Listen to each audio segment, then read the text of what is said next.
Čau, čau visiem! Šodien kārtējā tiešraide ar jūsu jautājumiem un manām atbildēm. Un šodien stāstīšu par vairākām tēmām, būs interesanti. Daži jautājumi joprojām paliek uz nākamo nedēļu, jo jautājumi ir diezgan daudz. Visu nevar paspēt pa vienu nodarbību pastāstīt, bet centīšos diezgan daudz šodien jums rādīt un stāstīt, un man ir vairākas bildes un atbildes uz jūsu jautājumiem. Šai nodarbībai laiks nav veltīts ļoti daudz, tāpēc šodien būs ne viss tas, ko jūs man atsūtījāt, ne visi tie jūsu jautājumi, ne uz visiem es paspēšu atbildēt, bet tomēr. Bet es atgādinu, ka jūs varat sūtīt savus jautājumus man uz Messengeri vai arī privāti uz WhatsAppu un varat rakstīt savus jautājumus komentāros šeit pie video, pie iepriekšējiem video vai arī uzdot tiešraidē man jautājumus un es uz viņiem arī maksimāli atbildēšu tiešraidē, bet arī varbūt sagatavošu uz dažiem no tiem, sagatavošu savu atbildi uz nākamo ēteru. Un tagad sākšu slideshow ar jūsu jautājumiem. Viens no jautājumiem bija, kādi akmeņi ir labi mācībām? Īstenībā jautājums bija, kurš minerāls būtu visieteicamākais mācību procesā, bet es neteiktu, ka tas būtu viens minerāls, tie būtu vairāki. Varbūt pat vēl vairāk nekā es šeit pieminēju, bet šie būtu tie pamat minerāli, kuri ļoti, ļoti jums palīdzēs jebkurās mācībās. Protams, kad pirmais un viens no galvenajiem, kas palīdzēs jums mācībās, ir sodalīts. Viņš jums sakārtos visu prātu, nomierinās un čau, Judīta, prieks tevi redzēt.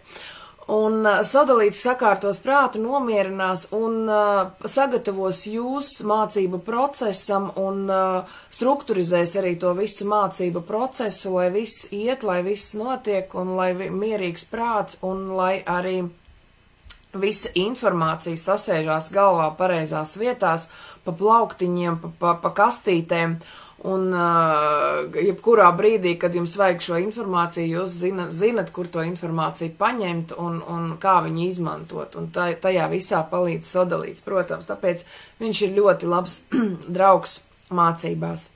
Tad, protams, ka jau iepriekšējos video stāstīju par magnezītu un hovlītu, stāstīju vairāk, tur jūs varat paskatīties un paklausīties. Un, jā, abi divi palīdzēs mācībās, abi divi veicinās magnezīts veicinās smadzeņu darbību un hovlīts arī, protams, ka palīdzēs mācībās, palīdzēs nomierināties, palīdzēs sevi sakārtot kaut kam vairākam. Un vēl viens minerāls, kas palīdz mācībās, arī viens no galvenajiem, ir kalnu kristāls. Kalnu kristāls tiek izmantots vairākā tehnikā, flashkartēs un datoros un vēl daudz kur, kā informācijas ierakstīšanai viņu izmanto. Un, protams, kad viņš palīdzēs apstrādāt informāciju, palīdzēs to informāciju atcerēties, palīdzēs pēdējais atšķiras no apofilīta, ne apofilīta, bet apofilīta. Es tūlīt pastāstīšu, jā, viņš neatšķirās, tas arī ir fluorapofilīts. Un īstenībā, jā, varētu arī šo momentu jums pastāstīt atsevišķi par fluorapofilītu. Tūlīt sev pierakstīšu. Tur bišķiņ putriņi sanāk ar nosaukumiem, cilvēki nesaprot, kas ir fluorapofilīts un kas ir apofilīts. Labi, turpināšu par mācību akmeņiem. Kalnu kristāls palīdzēs strādāt ar informāciju, dos skaidrību, palīdzēs to informāciju apstrādāt un atcerēties un arī dos to skaidro prātu, lai viss tā informācija normāli iesēžās un sodalīts, protams, palīdzēs salikt visu pa plauktiņiem. Un īstenībā visus šos minerālus var salikt sev uz mācību galda, un droši visus kopā izmantot. Un citrīnu es arī šeit pieliku.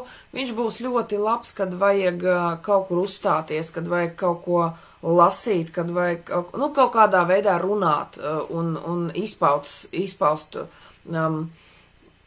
izteikt to saņemto informāciju, tātad kaut kādus referātus aizstāvēt vai kaut kādas prezentācijas veikt vai kaut kādā veidā mācībās uzstāties, tad citrīns palīdzēs to informāciju smuki izpaust, smuki pateikt, smuki pastāstīt un noņems to uztraukumu un dos to komunikācijas prieku un uzstāšanās prieku pašam cilvēkam. Tā kā tas citrīns šajā gadījumā ir ļoti labs tieši, kad jums vajag uzstāties. Un, jo vairākiem, kas mācās, ir liela problēma, viņi var mācīties paši kaut kā diezgan labi, bet kā tikko vajag kaut kur uzstāties un kaut kādu savu prezentāciju pastāstīt un parādīt citiem, tad rodas problēmas, un tad citrīns palīdzēs šādā gadījumā. Turiet viņu rokās, kabatā, rotā kaut kādā vienalga vai sev priekšā, kad uzstājaties, un viņš jums vienmēr palīdzēs. Nu, un tagad mēs pārējām pie florapofilīta, florapofilīts K. Florapofilīts K veicinās tieksmi uz attīstību un tieksmi uz mācībām. To gribu mācīties, gribu saņemt jaunu informāciju, un arī, protams, ka florapofilītam ļoti liela saikne ar informatīvo lauku, ļoti stabila saikne, un viņš vienmēr dod papildus kaut kādu interesantu informāciju, papildus interesantas opcijas, kur to informāciju saņemt, un viss kaut kādas iespējas, kā saņemt pareizi informāciju, un arī tādu informāciju, kura varbūt nebija iepriekš šajā lokā dzirdēta, vai tādu kaut kādu neparastu un ļoti vērtīgu informāciju.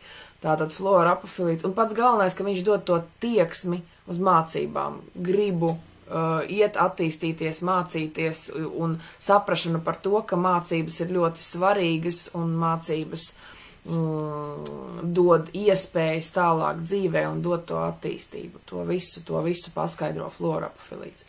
Kas ir ar florapofilītu un apofilītu, Judīte, priekš tevis pastāstīšu un uz nākamo vai aiznākamo tiešraidi arī uztaisīšu pāris slaidus, vienu slaidu par florapofilītu un pastāstīšu par tiem nosaukumiem, par to juceklīti.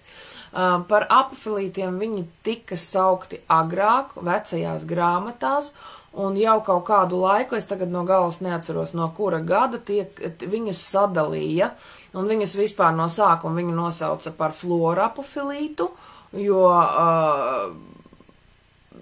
jo vairāk tika uzzināts par ķīmisko sastāvu un par atšķirību, jo viņi ir dažādi, un viņu nosauca par florapofilītu, un tad viņu sāka sadalīt uz florapofilīts K, florapofilīts,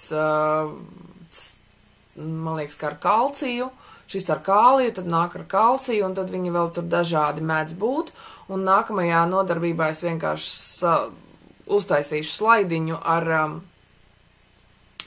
ar bildītēm un parādīt jums atšķirību, ar ko viņi atšķirās, un tad sagatavošu arī to precīzāk to materiālu, no kura brīža viņš palika par florapofilītu. Tas ir tas pats, kas apofilīts. Vienkārši apofilīts ir vecais nosaukums un mūsdienīgs jau nosaukums ir florapofilīts. Protams, ka visās vecās padomju grāmatās viņš ir kā apofilīts, un vairākos interneta avotos vecos viņš ir apofilīts vēl, ja, un vecās grāmatās, bet mūsdienīgi jau informācija, mūsdienīgi mineraloģijas starptautiskās asociācijas vietnēs un grāmatās un visur viņš jau kādu diezgan laiku ir florapofilīts, un tad tagad viņš vēl dalās uz pēc ķīmiskās formulas, un papildus klāt viņam vēl nāk kāds ķīmiskais elements.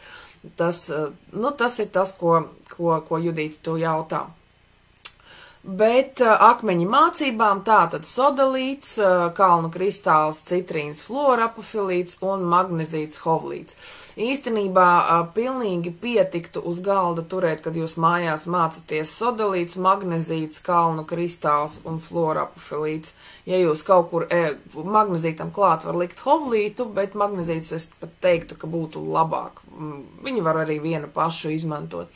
Bet nevienmēr visiem ir pieejams magnezīts, bet hovlīts ir ļoti bieži sastopams, tāpēc hovlītu būs vieglāk atrast un it īpaši ja jūs gribat uztaisīt kaut kādu rotiņu, tad hovlīts ir bieži sastopams, bet magnezīts retāk, stipri retāk ir sastopams lodītais rotām. Un citrīnu jūs ņemat līdzi, kad jūs ejat kaut kur uzstāties, ejat kaut ko prezentēt, ja, bet tos 4 pamata akmentiņus jūs varat sev visu laiku turēt blakus, kad jūs mācaties. Nākamais jautājums, par ko es pastāstīšu, ir astrofilīts.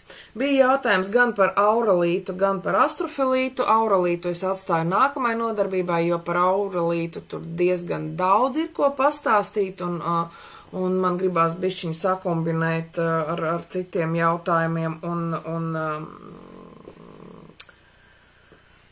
vairāk veltīt laika auralītam. Bet tagad 2 vārdos, varbūt ne 2, man 2 nekad nesanāk, par astrofilītu.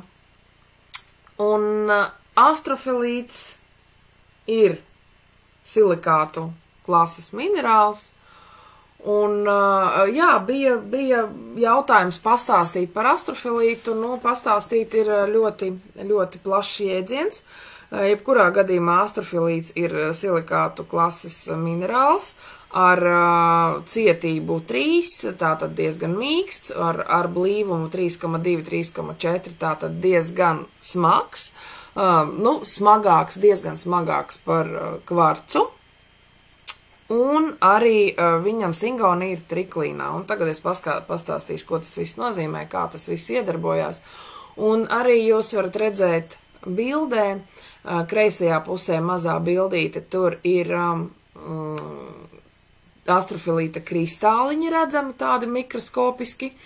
Un pārējās bildēs jūs redzat, kā tie kristāliņi ir sauguši tādās smukās zvaigznēs iekš kaut kādiem dažādiem tur iežiem, dažādiem citiem minerāliem. Un astrofilīts ir ļoti savdabīgs, viņš ir diezgan spīdīgs. Bildē viņu nevar tik skaisti parādīt, viņu var vairāk parādīt video, jo viņš ļoti smuki spīd saulītē un spīguļo pie dažāda apgaismojuma, bet tāpat viņš izskatās tāds pelēcīgi brūns un diezgan neglīts, ja? Bet izstrādājumos, tomēr gradzenos kulonos, viņš izskatās ļoti smuki. Un kam tad domāts astrofilīts? Pētot, viņš nav pārāk bieži sastopams, viņš nav sastopams kaut kādās bumbiņās rotām, un arī kulonos un kaut kādās citā veidā, kulonos, auskaros, gradzenos. Viņš ir sastopams reti, viņš ir diezgan padārgs, un viņu arī reti var sastapt tādu smuku, jo dažreiz ir rotas ar astrofilītu, bet viņas nav pārāk glītas, jo tas astrofilīts tur ir izaudzis nepārāk smuka tā zvaigzne, nepārāk smuks tas pušķītis. Un pētot viņu ilgāk, jo par viņu nav daudz informācijas nekur, ja, un man tas ir liels plus, ka nav daudz informācijas, jo tad es varu, tad tīrāk ir tas viedoklis, metamineraloģijas viedoklis, jo nav no malas nākusi nekāda tāda jau stereotipiska informācija. Un astrofilīts ir interesants, ka viņš dod brīvību izpausties, bet ļoti komforti izpausties un diezgan materiālajā veidā izpausties. Un viņš būs ļoti labs pasākumos, kaut kādos sociālajos pasākumos, mēs ar meitenēm diskutējām par astrofilītu kādu laiku atpakaļ un nācām pie secinājuma, ka viņš būtu ļoti labs cilvēkiem, kas ir, kā to latviski pateikt,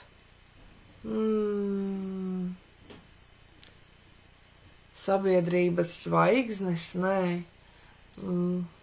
Вот svietskīļi vīcis, svietskīļi vī, krieviski saka, latviski, nu arī laikam ir kaut kāds teiciens, laikam ir kaut kādi vārdi, bet tagad nevar uzreiz piemeklēt. Tātad tiem cilvēkiem, kas ir sabiedrībā, kuriem ir jāspīd, kuriem sabiedrībā jājūtās komforti, kuriem sabiedrībā brīvi jāizpaužās un jābūt diezgan vērtīgiem un jābūt tai iekšējai pārliecībai par to, ka es varu spīdēt, par to, ka es varu izpausties, par to, lai mani arī pamana, ja, jo tas spīdums nāk, un par to, lai paplašinātu to savu popularitāti, paplašinātu to savu esamību sabiedrībā, esamību starp cilvēkiem un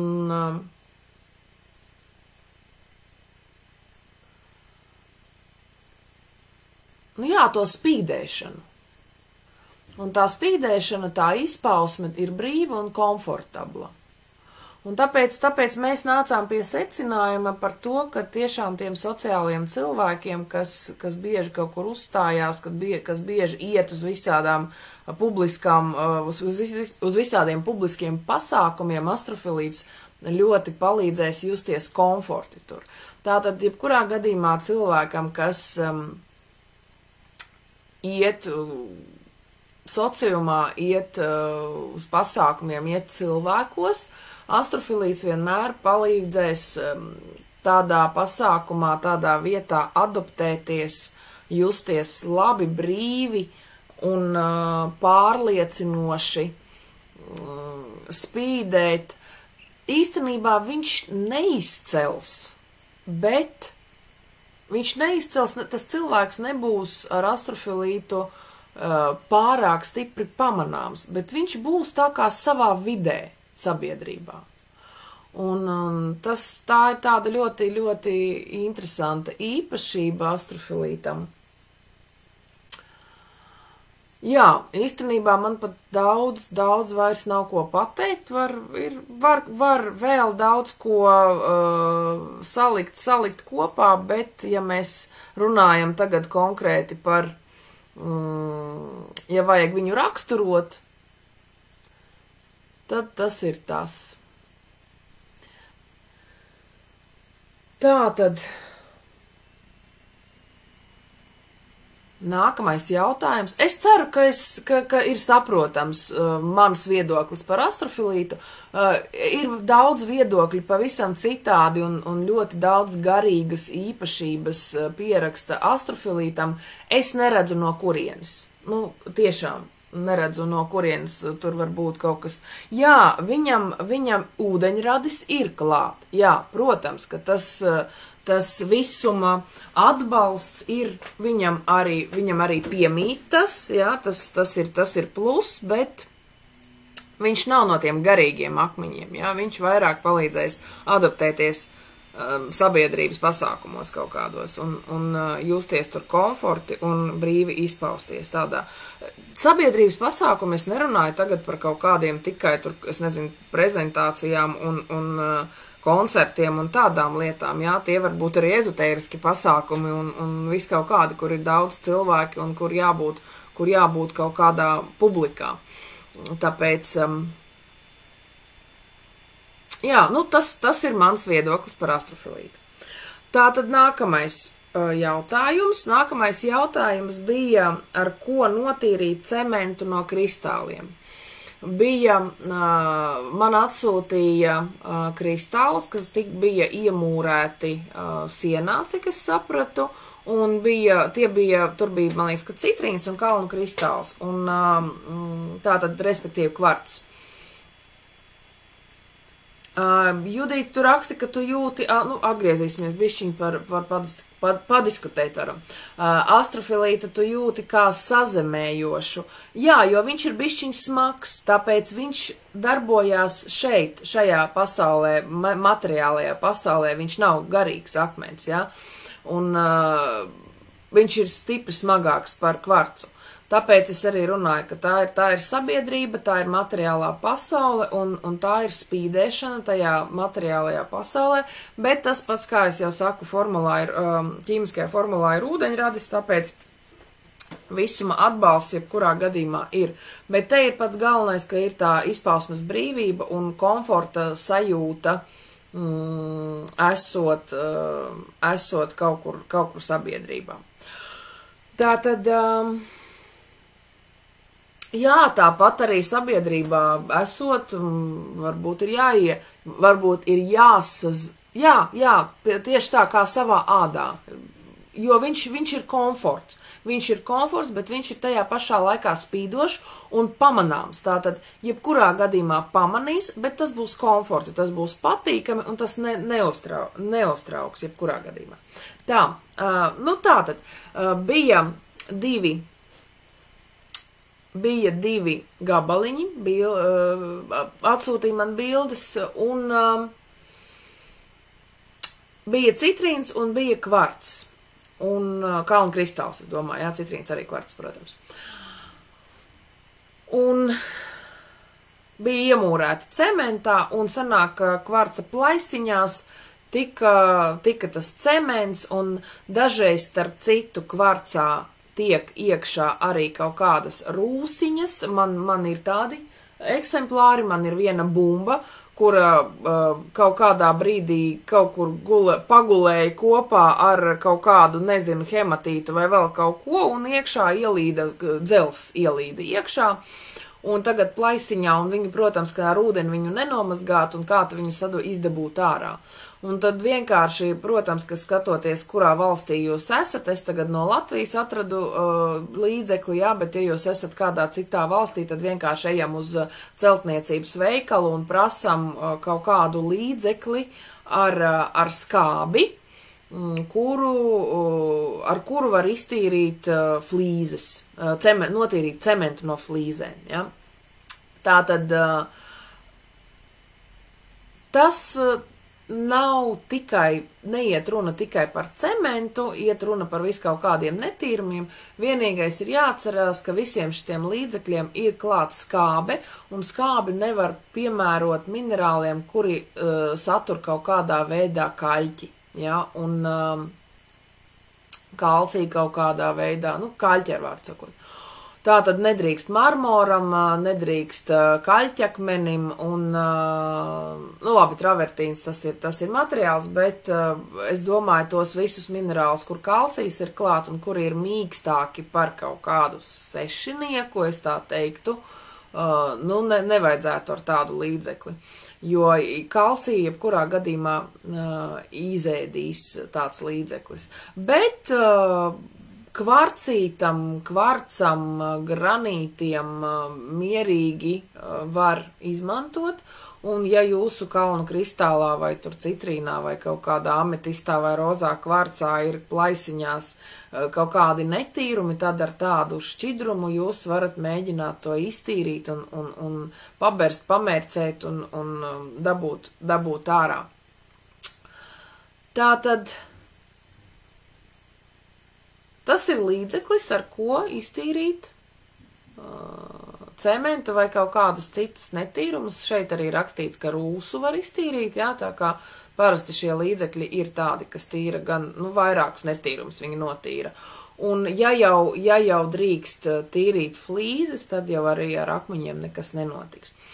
Protams, ka var gadīties tā, kad ja jūsu akmentiņam ir dabīgi dzels iekļāvumi, jūs varat tos arī kaut kādā veidā sabojāt ar tādu līdzekli, ja? Bet ja jums vajag iztīrīt tīru kristālu un vienkārši tur kaut kādi netīrumi plaisās ir ielīduši, un it īpaši cements, jā, tad, protams, kad šie līdzekļi būs tie labākie.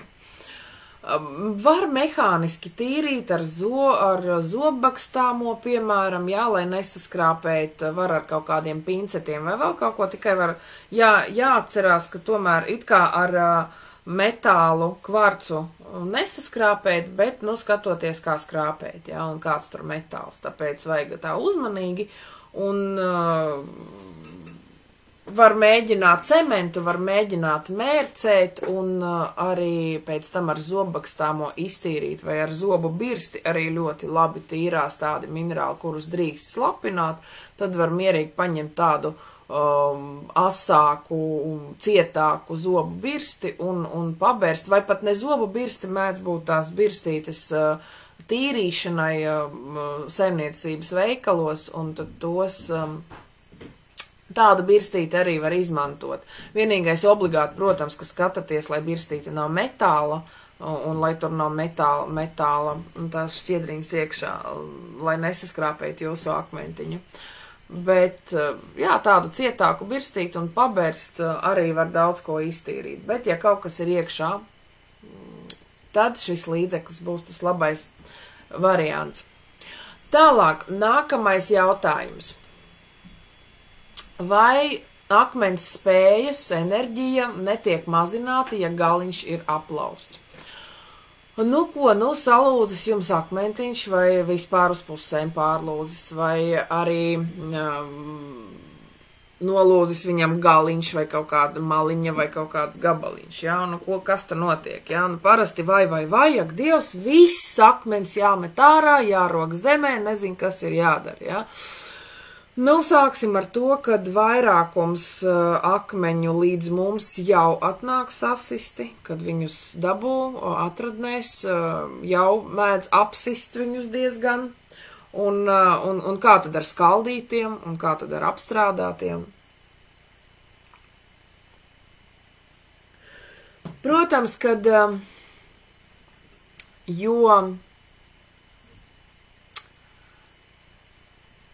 jo precīzāks, izcilāks ir minerāla kristāls, jo spēcīgāks viņš ir un jo lielāks viņš arī ir.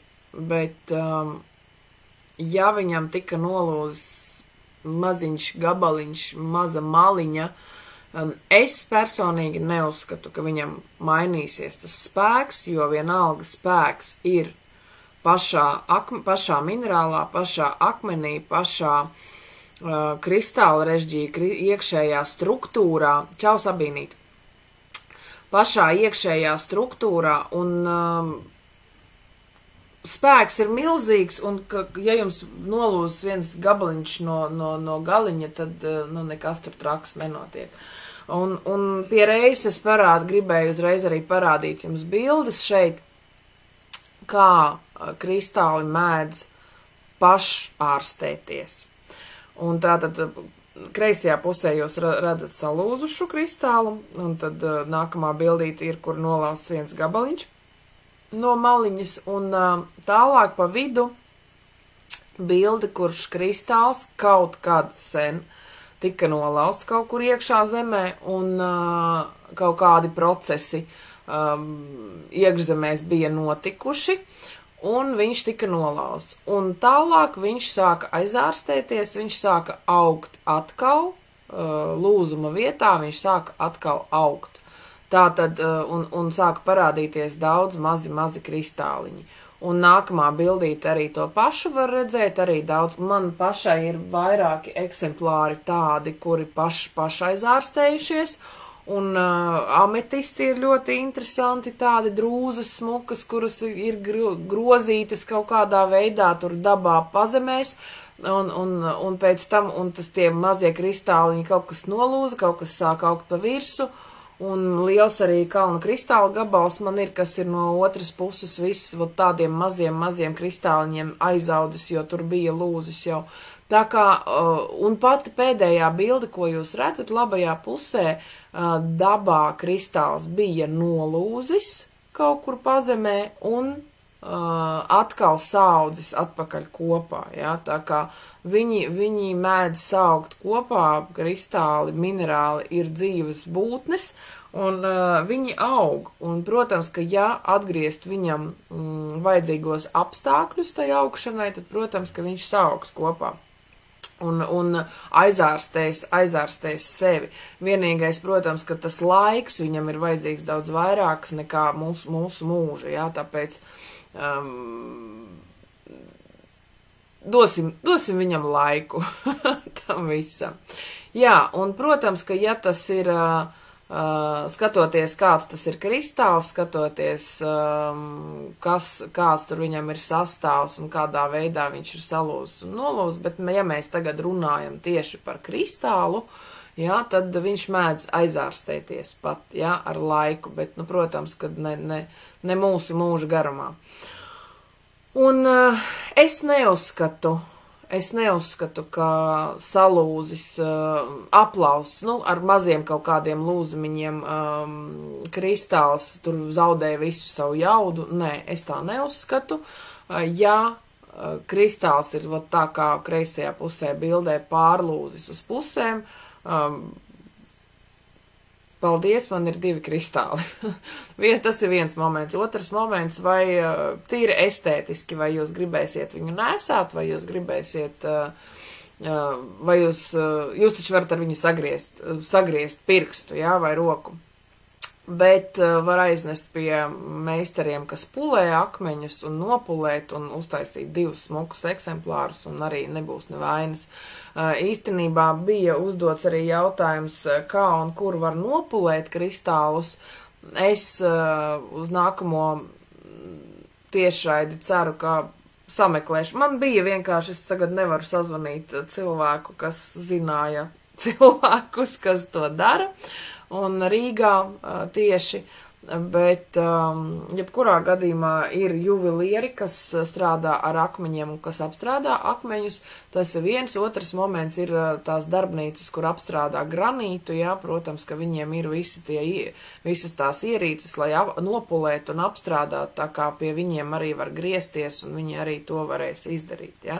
Tā kā, ja jums kaut kāds tāds smuks kristāls, kā kreisajā pusē ir ļoti, ļoti mīļš un pēkšņi pārlūs uz pusēm, jā, jūs no viņa varat uztaisīt 2 un nav nevainas, vienalga viņš ir pulēts.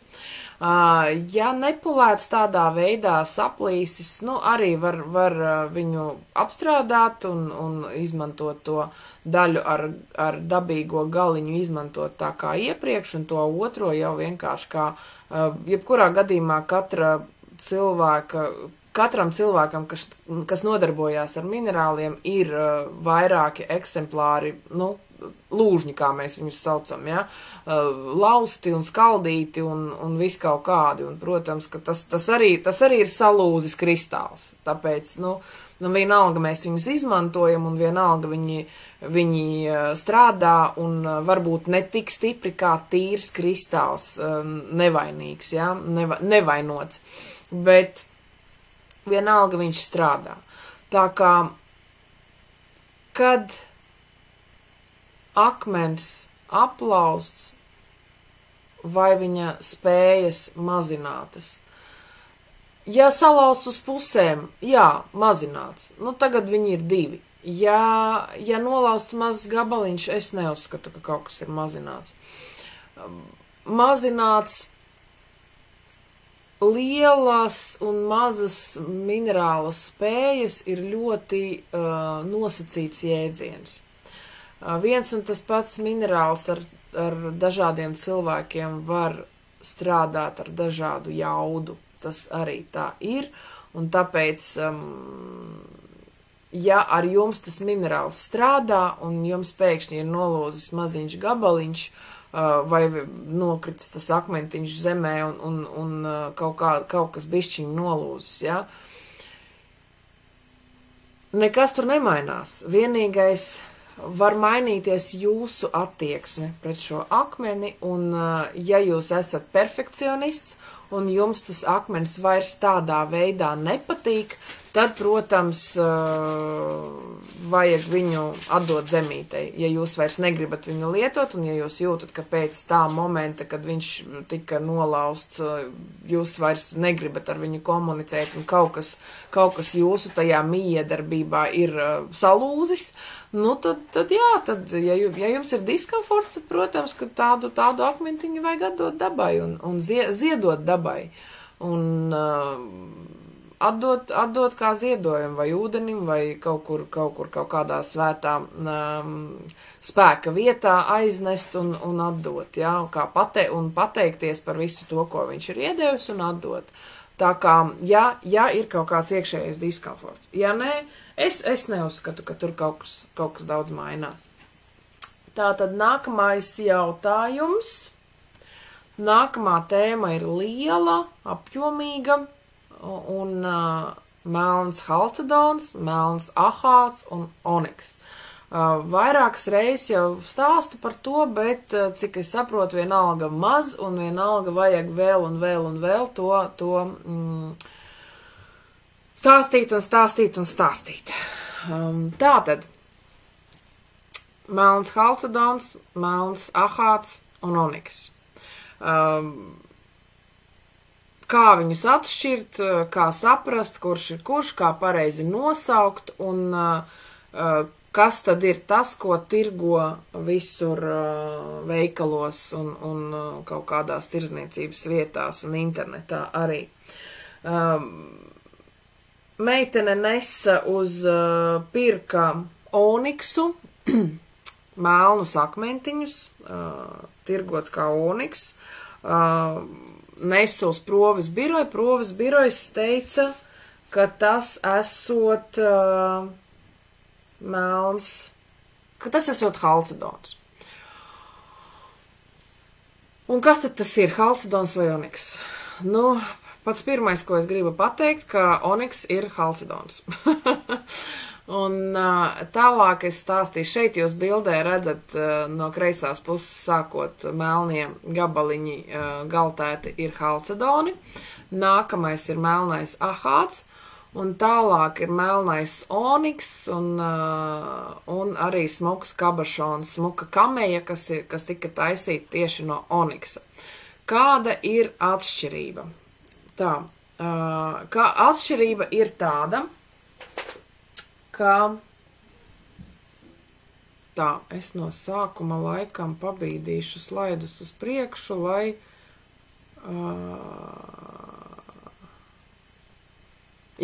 lai pastāstītu, kas ir kas. Minerālam kvarts ir divas izpausmes. Ir makrokristāliskais kvarts un mikrokristāliskais kvarts. Makrokristāliskais kvarts aug kristāliem. Es atkal varbūt pierakstīšu sev un kārtējo reizi varbūt pastāstīšu ar bildēm to smuki, ka kvarts makro un mikro, kāda ir atšķirība. Makrokristāliskais kvarts aug kristāliem, tādiem uz augšu, un mikrokristāliskajam kvarcam ir atsevišķs nosaukums, un tas saucās halcedons, un tas aug tādiem burbulīšiem, jūs redzat kreisajā pusē, kā aug halcedons. Tātad kvarcam ir paveids mikrokristāliskais ar nosaukumu halcedons. Tas ir kvarca paveids. Halcedonam arī mēdz būt dažādi paveidi. Halcedoni mēdz būt visādās krāsās, un parasti arī kaut kādai krāsai ir savs atsevišķs nosaukums. Tāpēc, piemēram, hrizoprasts vai sardoliks, jā, tas viss ir halcedons. Tātad halcedonam ir vairāki paveidi. Halcedona paveids, kurš ir strīpains, saucās ahāts. Tātad, ja jūs redzat kaut ko strīpainu, ja jūs redzat strīpainu halcedonu, tad tas ir ahāts. Un ahātam arī ir paveids, kurš saucās oniks, un oniks ir ahāta paveids ar paralēlām taisnām strīpām. Paralēlām. Un ir tāda lieta, kad vienā eksemplārā var satikties vairāki kvarca paveidi, ja, vienā gabalā. Bet, ja mēs kaut kādā veidā gribam atpazīt tos nosaukumus, tad te ir tā, kā ir. Ja? Tātad kvarcam ir paveids halcedons, halcedonam ir paveids ahāts, tas ir strīpains halcedons, un oniks ir ahāta paveids ar paralēlām taisnām strīpām. Un oniks parasti ir tāds melnbalts vai zaļbalts, sardoniks saucās sarkanbalts, bet jebkurā gadījumā baltas strīpas un kaut kādas krāsainas strīpas. Oniks, sardoniks, ja jūs dzirdat to oniks, tad jebkurā gadījumā strīpām jābūt taisnām paralēlām. Jo tikai pateicoties šai oniksa īpašībai sanāca seniem meistariem tik skaistas kamejas no oniksa, jo viņi zināja, ka slāņi ir precīzi paralēli, un tad no tādiem slāņiem varēja to kameju smuki uztaisīt. Un nevajag jaukt oniksu ar marmoru oniksu, jā, tā ir atkal cits stāsts, oniks un marmoru oniks, jā. Bet tagad mēs runājam par oniksu. Atgriezīšu atpakaļ vairākas bildes, tūlīt. Jā, tātad melns halcedons, melns ahāts un oniks. Kas ir ahāts vispār? Ahāts ir strīpains halcedons. Baltās strīpas ir kvarcīns. Tur ir jau makrokristāliskais kvarts, tātad respektīvi, kad aug kvarts, tur mainās apstākļi, mainās temperatūras, mainās spiediens, vienos apstākļos tas kristāliņš ceļās augšā un aug kā makrokristāliskais kvarts smukiem kristāliņiem, un apstākļi mainās, un viņš noguļās, un vairāk ir tāds tekošs un sāk augt kā halcedons. Ja? Tāpēc ahāts, kad veidojās ahāts, tur notiek tie procesi pēc kārtas, viens aiz otra, tātad pieceļās tas kristāliņš, noguļās, pieceļās, noguļās. Tātad visu laiku mainās apstākļi. Tāpēc ahāts no visiem halcedons ir diezgan mierīgs akmentiņš, bet ahāts nav tas mierīgais, jo tur visu laiku celties, gulties, celties, gulties, celties, gulties. Ja? Tas ir ahāts. Ja? Un ahātam strīpiņas ir ļoti haotiskas un, kā jūs redzat bildē, vis kaut kādas zīmējumus veido un kā tur sanāk, tā tur sanāk. Oniksā strīpas ir taisnas un paralēlas, kā es to jau minēju, un ļoti smukas tās kamejas sanāca no tā oniksa. Un tāpēc arī ļoti smuki sanāk acu lodīt, viņu sauc par acu ahātu, ja, kad taisa lodītas rotām, ja, tad smukas tādas actiņas. Tātad tas ir oniks, un vēl ir tāda lieta kā sardoniks, tas pats tikai sarkans, un te jūs arī redzat smuku kameju no sardoniksa, un lodītes arī, un arī dabas eksemplāru. Un kas mēdz gadīties, ka vienā eksemplārā var satikties gan sardoniks, jūs redzat tās taisnās paralēlās strīpiņas, gan ahāts pa maliņām jūs redzat netaisnas strīpiņas, un pa vidu jūs redzat smuku žeodiņu kalnu kristāliņš, tur jau izpaužās kā kristāli, jau makrokristāliskais kvarts tur aug, tātad kalnu kristāls tur aug iekšā, ja. Tātad vienā eksemplārā saug vis kaut kādi kvarca variācijas, vis kaut kādas. Un, jā, un melns halcedons, tas ir vienkārši halcedons, viņš nav ahāts, jo viņam nav strīpas, un melns, ja mēs runājam melns ahāts, tad viņam jābūt strīpainam, ja, kā šajā bildē jūs redzat, ja, melns ahāts, strīpa balta, strīpa melna, haotiskas, tādas nelīdzenas strīpiņas. Ja viņš ir tīri melns, tad tas ir melns halcedons. Par ahātu ir tiesīgs saukties tikai kaut kas strīpains halcedons. Ja? Ja strīpas nav, ja nav tās gaišās strīpas, tad tas var saukties tikai halcedons. Tātad viss tas melnais, kas tiek pārdots, un kāpēc atkal provis birojas saka, ka halcedons ir krāsots, ja, melnā krāsā. Jūs redzat, kāds melnais halcedons, jā, viņš ir melns, bet vienalga tā krāsa nav līdzena, un viņa vienalga ir tāda, neglīta, tā to pateikt. Bet, lai viņa ir smuka un viendabīga, tad, protams, ka viņu iekrāso vēl papildus. Bet arī ņem pelēku halcedonu un krāso melnā krāsā. Ir arī, kas ņem kaut kādus ahātus un krāso melnā krāsā. Protams, ka ahāts nokrāsots melnā krāsā, varbūt tās strīpiņas būs arī pamanāmas, bet, ja mēs ņemam viendabīgu halcedonu, jebkurā krāsā un nokrāsojam viņu melnu, tad viņš būs melns un līdzens un smuks, un viss būs kārtībā. Tā kā, jā, viss tas, 90% no tā, ko jūs redzat veikalā, kā oniksu, tas ir melns halcedons. Dažreiz krāsots, dažreiz nekrāsots, bet jebkurā gadījumā viņš nav tiesīgs saukties par oniksu, jo oniks ir kaut kas, nevis kaut kas, bet oniks ir halcedons ar paralēlām taisnām strīpām. Ja? Halcedona paveic ahāts un ahāta paveic oniks ar taisnām strīpām.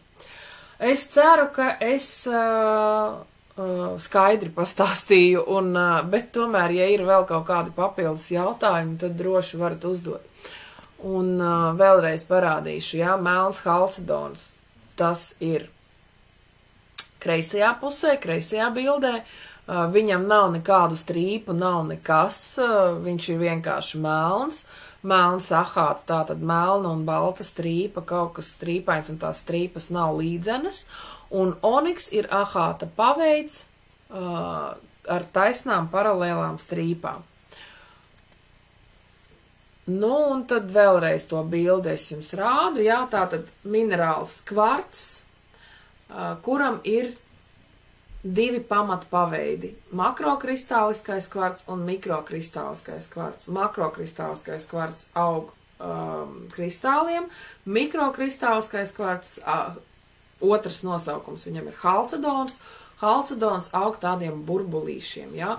Un halcedons jau dalās arī uz vairākiem paveidiem, un viens no tiem paveidiem ir ahāts. Ahāts ir tāds halcedons, kurš ir strīpains.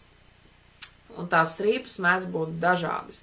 Strīpas, ja strīpas ir vis kaut kādas haotiskas, tad tas jebkurā gadījumā saucās ahāts. Ja strīpas ir taisnas, tad viņš jau saucās oniks, ja taisnas paralēlas strīpas. Bet, kā es jau rādīju, arī vienā eksemplārā mēdz satikties gan halcedons, tīrs un bez visādām strīpām un bez visu kaut kā lieka gan ahāts, gan oniks, ja? Jā, Evita, jūsu jautājums bija par oniksu. Es ceru, ka viss ir skaidrs un viss ir saprotams tā, kā es to pastāstīju, ja? Jā. Bet jāatcerās, ka ir vēl marmoroniks, ja? Marmoroniks ir marmors, viņš respektīvi ir kalcīts. Jau, sajuka viss. Viņš respektīvi ir kalcīts, un kalcītam ir pavisam cita cietība, un marmoroniks ir bieži sastopams, un no viņa taisa visādas figūriņas, viņš ir stipri lētāks par oniksu, ja, tāpēc tur arī jāsaprot. Viņu it kā arī lēti pārdod, bet tikai nepareizi nosauc. Viņu jāsauc pareizi marmoroniks, bet slinkuma dēļ vai vēl kaut kādu apsvērumu dēļ viņu sauc par oniksu. Tāpēc te arī jāsaprot to atšķirību, ja, jo, ja jūs taisīsiet kaut kādu rotu no oniksa, viņa būs izturīga un ilgi kalpojoša, jo kvarcam cietība ir 7, halcedonam dažreiz kaut kāda 6,5 mēdz būt, bet tomēr. Un kalcītam ir cietība 3, tātad vairāk nekā 2 mīkstāks viņš ir. Tātad ar jebko viņu var viegli saskrāpēt, un rotas no marmora oniksa, protams, ļoti ātri apbružāsies un ļoti ātri apskrāpēsies, un nebūs tas smuks tas izskats.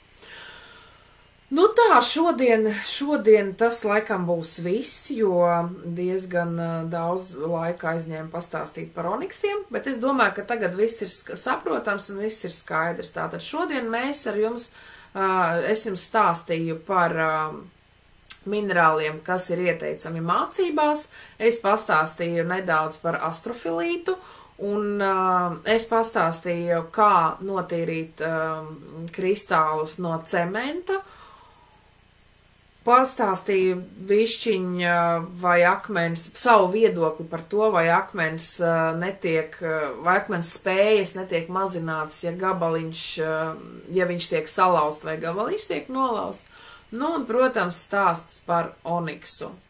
Man daudz jautājumu vēl uz nākamo nedēļu, bet jūs jebkurā gadījumā sūtat vēl nākamajai nedēļai kaut kādus jautājumus es varētu iekļaut, bet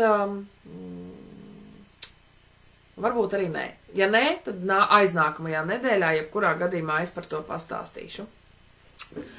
Tā, atgriezīšu, kas man te vēl bija paskatīties. Jā, un te jūs arī varat redzēt šajā bildītē, dažādi kvarca paveidi var saukt kopā vienā eksemplārā. Šeit smuki redzat ahātu, kopā ar makrokristālisko kvarcu, tātad kalnu kristāliņš ir smuki ieaudzis tādiem spārniņiem, ļoti, ļoti skaisti. Tātad kaut kur tā strīpiņa, mazās ahāta strīpiņas arī ir tas pats makrokristāliskais kvarts, tikai viņš nepaspēja izaugt pietiekami daudz, lai būtu saskatāms, ja? Bet te tie apstākļi bija pietiekami ilgi, lai viņš varētu izpausties un lai varētu izveidoties tie kalnu kristāliņi, bet pēc tam atkal apstākļi mainījās, atkal kristāliņi nogulās un tālāk jau viņš atkal sāka augt halcedons, ja? Un tad pēc tam atkal viņam sāka izveidoties ahāts. Tā kā viss ir atkarīgs no tā, kādi apstākļi bija augšanas procesā. Un tāds smukums rekurs sanāca, kas mums uz ekrāna. Tātad, jā, tas būs viss.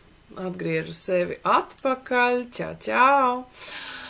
Nu tā, kārtējā nodarbība jautājumi un atbildes beidzās. Un gaida jūsu jautājumus uz Messengeri vai uz WhatsAppu, vai kur jums ērtāk, vai arī komentāros šeit pie video jūs droši varat rakstīt savus jautājumus, un es uz viņiem atbildēšu. Noskanēja jautājums, nevis noskanēja, bet tika uzrakstīts jautājums par apofilītu, tātad to es nākamajā nodarbībā arī pastāstīšu. Nākamajā vai aiznākamajā, kā man tur sanāks. Tātad, jebkurā gadījumā par apofilītu un florapofilītu es pastāstīšu, kāda ir atšķirība. Bišķiņ precīzāk un vairāk ar bildēm smuki parādīšu to atšķirību arī.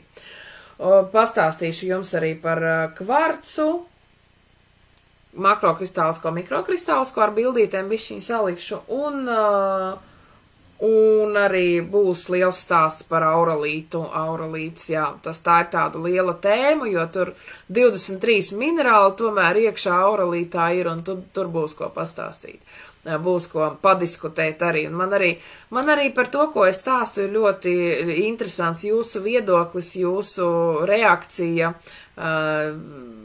Man ir svarīgi zināt, vai jums tas ir vērtīgi, vai jums vajag visu to, ko es stāstu, tā kā droši rakstiet komentāros, rakstiet man privāti, man būs arī ļoti patīkami. Labi, paldies, bija prieks būt kopā ar jums, un tiekamies nākamnedēļ, vai arī šonedēļ publikācijas, jebkurā gadījumā es rakstu. Atā, mīlu jūs! Čau, čau!